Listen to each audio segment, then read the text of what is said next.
लालू यादव का विरोध करके, लालू पर ढेला फेंक के, लालू पर बोतल फेंक के दूध का, और लालू का विरोध करने में मैंने सब कुछ गंवाने तक के लिए तैयार थे, और वो आज तेजस्वी को मुख्यमंत्री बनाने की प्रतिज्ञा ले रहे हैं।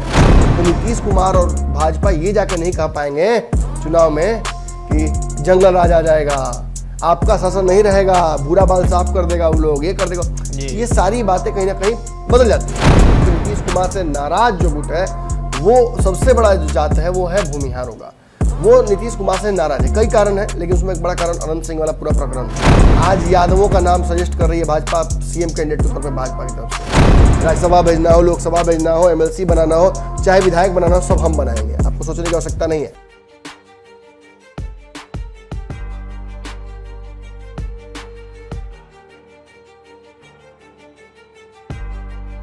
नमस्कार, पंचनामा देख रहे हैं आप, जहां हम करते हैं खबरों की चीरफाड़। एक बार फिर से ऐसी खबर लेकर हाजिर हैं जिसकी चीरफाड़ डॉक्टर साहब करेंगे। उसके बाद आप भी समझ जाएंगे कि बिहार में इतना बड़ा फेरबदल हो रहा है। आज एमएलसी चुनाव का परिणाम आया है। परिणाम पर आप गौर कर रहे होंगे तो आप साफ देख रहे होंगे कि 50% सीटें सवर्णों के पास रह गई है, यानी 24 में 12-13 के आसपास। उसमें भी 50% भूमिहारों के पास रही है। और चर्चा इसलिए भी हम कर रहे हैं कि नेता प्रतिपक्ष तेजस्वी यादव ने लालू प्रसाद यादव के नाम पर लगे उस काले धब्बे को मिटा दिया है। अब मिटाया इसलिए कि लोग विश्वास करने लगे हैं। डॉक्टर साहब भी हैं, सब कुछ विस्तार से डॉक्टर साहब चीरफाड़ करके बताएंगे। लेकिन हम आपको बता देते हैं, राजद ने 6 उम्मीदवार उतारा था भूमिहार समाज से, जिसमें 3 जीत कर आए हैं। पटना से कार्तिकेय सिंह, वहीं अगर बात करें मुंगेर से तो ललन सिंह के खासम खास को हराकर भी जो समाज के लोग आए हैं वो भूमिहार ही हैं। पश्चिम चंपारण से बात करेंगे तो इंजीनियर सौरभ हैं। ये 3 लोग हैं, यानी राजद 6 सीटें जीती हैं अभी तक जो खबरें आ रही हैं, उसमें 50% भूमिहार ही हैं। तो डॉक्टर साहब की तरफ चलते हैं, कुछ सवालों के साथ इस पंचनामा को शुरुआत किया जाएगा। डॉक्टर साहब, राजद का समीकरण तो एमवाई था, भूमिहार कहां से आ जा रहा है बार बार? एमवाई था, एमवाई खत्म हो चुका है, एमवाई ध्वस्त हो गया, और एमवाई को तोड़ने में भाजपा और भाजपा द्वारा तथाकथित रूप से बी टीम्स जो काम करती हैं जी, जिन्होंने 5 सीटें लेकर आया इस बार बिहार के तो आप भी कर रहे हैं कि ओवैसी साहब? नहीं, मैंने डबल कोट्स किया है, एयर कोट्स किया है। इसका मतलब कि भाई मैं नहीं इंडोर्स कर रहा हूँ, लेकिन जो कह रहे हैं राजद के लोग या जो कांग्रेस कहती है कि ओवैसी का काम ही है कि जाकर वहाँ पे मुस्लिम वोट बैंक काट लेना। 5 विधायक है, आप बोल नहीं सकते हैं ऐसा, लेकिन फिर भी चलिए, इतना तो समझ में आ रहा है कि उस वोट बैंक के टूटने की वजह से एमवाई टूटा जी। आज यादवों का नाम सजेस्ट कर रही है भाजपा, सीएम कैंडिडेट के तौर पे भाजपा की तरफ से, यानी उस कोर वोट बैंक से छिटकना होगा अलग।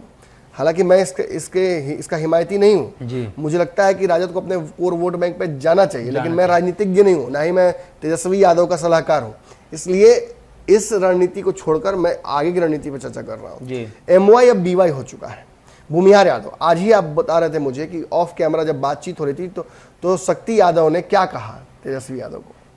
ये बड़ी गहन चर्चा चल रही थी जी, और चर्चा ये भी थी कि भूमिहारों पर दाव खेला जा सकता है। खेला गया दाव सही निकला, फ्रूटफुल निकला। एडी सिंह को राज्यसभा भेजते हैं, अनंत सिंह को यहाँ से टिकट मिलता है, जीत के आ जाते हैं, अनंत सिंह की पत्नी को टिकट मिलता है। एक बड़ा हिस्सा है, मैं बार बार कहता हूँ कि नीतीश कुमार से नाराज जो गुट है, वो सबसे बड़ा जो जात है वो है भूमिहारों का। वो नीतीश कुमार से नाराज है, कई कारण है, लेकिन उसमें एक बड़ा कारण अनंत सिंह वाला पूरा प्रकरण था जी। और इस वजह से इस वोट बैंक को भुनाने का कहीं ना कहीं अलग अलग पार्टियां तैयारी करती हैं। चूंकि ट्रेडिशनली ये वोट बैंक भाजपा और कांग्रेस का रहा, कांग्रेस से सीट का भाजपा में गया, भाजपा से सीट का तो अब डिवाइड हो रहा है जी। और पूरे बिहार से अब देख लीजिए कितना दबदबा रहा इस एमएलसी की सीटों पर सवर्णों का। 6 राजपूत और 6 भूमिहार, 12 सीटें ये लोग जीत के आए हैं। उसके अलावा 6 वैश्य समाज से जीत के आए हैं, यानी 18 सीट जीत कर आए हैं इस तरफ के लोग। तो आप समझिए कि राजद भी जब इसमें 6 सीट जीत के आई है तो राजद ने भी दाव उन्हीं घोड़ों पर लगाया था जो सवर्ण समाज से आ रहे हैं। और इसी कारण से तेजस्वी यादव ने मंच से ये कहा था कि खाली यादव में मत जिताइए, भूमिहार भी जिताइए, राजपूत भी जिताइए। उनका कारण भी है। और आज देखिए तेजस्वी यादव के आसपास चाहे सुनील सिंह हो या जगदानंद सिंह हो, ये सारे नेता राजपूत समाज से ही आते हैं। भूमिहार समाज का देखते हैं आप, बड़ा प्रतिनिधित्व है जो बार बार तेजस्वी यादव उसको भुना के आगे बढ़ाना चाहते हैं। और इस पूरे जोड़ घटाव में ये दिख रहा है कि अगर राजपूत भूमिहार इनका वोट बैंक अगर आपके पास आता है तो नीतीश कुमार और भाजपा ये जाके नहीं कह पाएंगे चुनाव में कि जंगल राज आ जाएगा, आपका शासन नहीं रहेगा, भूरा बाल साफ कर देगा वो लोग, ये कर देगा। ये सारी बातें कहीं ना कहीं बदल जाती हैं। लेकिन सबसे बड़ी बात क्या है? सबसे बड़ी बात यह है कि यहाँ ये सब हो रहा है, वहीं पर्दे के पीछे शक्ति यादव और तेजस्वी यादव की बातचीत बहुत बड़ा एक मैसेज देती है, और उससे भी बड़ा मैसेज ये तस्वीर दे रही है। देखिए तस्वीर को, इस तस्वीर में साफ तौर पर आप देख सकते हैं कि भूमिहारों की एक पार्टी बिहार में बनी थी, राजपा। उस पार्टी ने कहीं ना कहीं वो डिरेल हुई, पार्टी ने अपना लाइन लेंथ ही खो दिया पहले ही साल में। जहाँ एक तरफ आप देख सकते हैं कि मुकेश सहनी पार्टी लॉन्च करते हैं और सत्ता तक पहुंच जाते हैं, वहीं इस पार्टी का कहीं चर्चा तक पूरे चुनाव में नहीं हुआ था। लेकिन ये जो राजपा है ये अपने आप को रिवाइव करने की तरफ बढ़ रही है, और निश्चित तौर पर इस बात को कोई डिनाई नहीं कर सकता है कि भूमिहारों का एक बड़ा वोट बैंक इसके साथ खड़ा है। जब रैलियां होती हैं, जब गांधी मैदान भरने का बात होता है तो भीड़ जुट जाती है।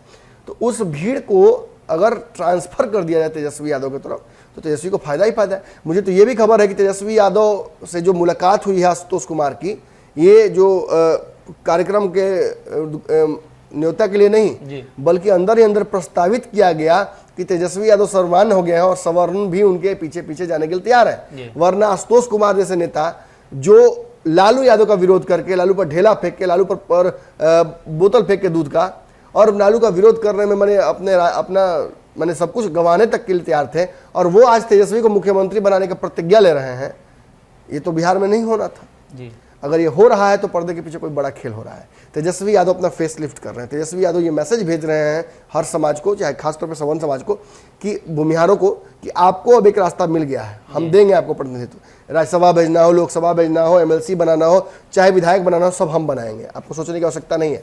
अब देखिए डर यहाँ ये है कि इस चक्कर में यादव नाराज ना हो जाए, क्योंकि आपने देखा क्या हुआ है, आपने यही देखा बगल में, ज़्यादा दूर नहीं, ये जो लड़ाई हुई दो नेताओं के बीच में, MLC प्रत्याशी और विधायक के बीच में, ये क्या साबित करता है कि जहां एक तरफ आप बोतल को उलट के भरने की कोशिश कर रहे हैं, वहीं नीचे से बोतल खाली होता जा रहा है। खैर इसमें इस विवाद में हम नहीं पड़ेंगे, लेकिन एक बात तो है कि भूमिहारों ने दावा कर दिया है, आशुतोष ने तो दावा कर दिया खुलकर कि वो मुख्यमंत्री बनाने जा रहे हैं तेजस्वी यादव को, और ये जो विधायक जीत कर आ रहे हैं, ये जो सांसद जीत के आ रहे हैं, ये जो MLC प्रत्याशी जीत कर आ रहे हैं खासतौर पे राजद की तरफ से, ये यही साबित करता है कि कहीं ना कहीं जो मिला है एक अपॉर्चुनिटी तेजस्वी यादव को, उसको उन्होंने सवर्णों में भुनाने की कोशिश की, और सवर्णों ने उसका कहा कहता है उसको कि रेसिप्रोकेट भी की, और उसका फायदा दिख रहा है। अब तो विशेष आप ही बताइएगा कि रिपोर्ट के आखिर कितने विधायक जीत कर आए हैं, MLC जीत कर आए हैं, कितने उसमें किस जाति के हैं। जी, सबसे पहले अगर हम बात करें इस रिपोर्ट की, तो ये जो रिपोर्ट है काफ़ी इस बार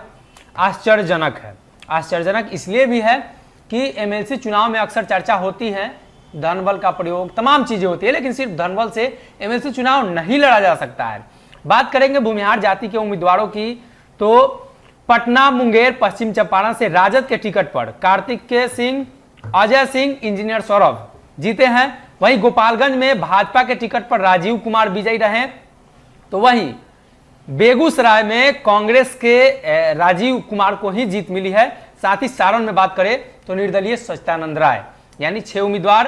राजपूत समाज की बात करें तो इसमें रोहतास, मुजफ्फरपुर, सहरसा, औरंगाबाद, भागलपुर, पूर्वी चंपारण है। इसमें औरंगाबाद से दिलीप कुमार सिंह, रोहतास कैमूर से संतोष सिंह भाजपा के टिकट पर जीते, भागलपुर से विजय सिंह, मुजफ्फरपुर से दिनेश सिंह जदयू के टिकट पर, और पूर्वी चंपारण से कांग्रेस और निर्दलीय समर्थित उम्मीदवार महेश्वर सिंह जीते हैं। महेश्वर सिंह के बारे में एक और खास चर्चा है, मुकेश सहनी ने भी समर्थन किया था। एक बात और जान लीजिए, ये जो मैंने कहा कि एक तरफ से आप निश्चित तौर पर भूमिहार समाज में अपना वर्चस्व बना रहे हैं, लेकिन एक तरफ से आप खो भी रहे हैं। 3 बागी आपके जीत गए हैं चुनाव, राजद के 3 बागी चुनाव जीत गए हैं निर्दलीय। उसके अलावा एक भी मुस्लिम प्रत्याशी जीत कर नहीं आया है। भाजपा से लड़ना है तो आपको मुसलमानों को अपने साथ रखना ही होगा। ये क्या स्थापित करता है? ये स्थापित करता है सबसे ज़्यादा राजपूत और भूमिहार जो जीत के आए हैं वो भाजपा और राजद से जीत के आए हैं। को विश्वास करने लायक है? ये बिल्कुल अविश्वसनीय है, और अविश्वसनीय है। हो सकता है कि अब तक तेजस्वी यादव ने MOI समीकरण से सरकार बनाने की कोशिश की, दलितों के साथ मिलकर सरकार बनाने की कोशिश की, ओवैसी और माफ कीजिएगा लेफ्ट की पार्टियों के साथ मिलकर सरकार बनाने की कोशिश की, कांग्रेस के साथ सरकार मिलाने की कोशिश की, यहाँ तक कि मुकेश सहनी और मांझी कुशवाहा सबके साथ सरकार बनाने की कोशिश की। हो सकता है कि भूमिहारे इस बार कंधा पर बिठाकर इनको पहुंचा दे उस कुर्सी तक। और कम से कम खुद समाज तो ये दावा कर रहा है ना, अगर भूमिहार आशुतोष जाकर मिल रहे हैं, किसी भी कारण से मिल रहा हो, चाहे पर्दे के पीछे कोई साठगांठ हुई हो, कोई फेस लिफ्टिंग चल रहा हो तेजस्वी यादव का, लेकिन जो भी हुआ है, मुसलमान प्रत्याशियों का जीत कर नहीं आना, पिछले प्रत्याशियों का जीत कर नहीं आना और प्रतिनिधित्व देकर राजद का जितवा लेना इन प्रत्याशियों को, इस साबित करता है कि आने वाले समय में तेजस्वी यादव सवर्ण समाज को लेकर काफ़ी अग्रेसिवली चूज एंड पिक कर सकते हैं और समाज की तरफ से भी रिस्पेक्टेड उनको होगा। जी, तो कहीं ना कहीं नेता प्रतिपक्ष तेजस्वी यादव ने जो अपना समीकरण बदला है, यानी खेल तो लगातार होते हैं लेकिन स्ट्रेटजी बदलना पड़ता है। इस एमएलसी चुनाव में स्ट्रेटजी उन्होंने बदला, परिणाम ठीक ठाक आया। हालांकि ये कह सकते हैं कि जो उनके प्रत्याशी थे यादव समाज के, गुलाब यादव की बात करें, नवादा से राजवल्लभ यादव के परिवार के लोगों की बात करें, ये दो यादव समाज के प्रत्याशी थे।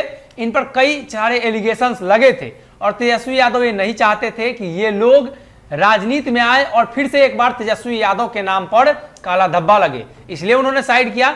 लेकिन अंततः परिणाम जो आया है वो लोग जीते हैं। महेश्वर सिंह की अंतिम समय में वापसी हुई थी, वो भी जीत चुके हैं। कांग्रेस वीआईपी समर्थित उम्मीदवार है, निर्दलीय उम्मीदवार। ऐसे में एक बार फिर से तेजस्वी यादव ने बड़ा दाव खेला है और ये दाव मुख्यमंत्री की कुर्सी तक पहुंचने के लिए कहीं ना कहीं तेजस्वी यादव को ये लग रहा होगा कि सही साबित होगा। खैर इंतजार करना होगा आने वाले दिनों का, आने वाले चुनाव का। देखना यह होगा इस समीकरण के तहत प्रतिपक्ष के नेता तेजस्वी यादव सत्ता पक्ष के नेता कब बनते हैं। फिलहाल के लिए इस चीरफाड़ में इतना है।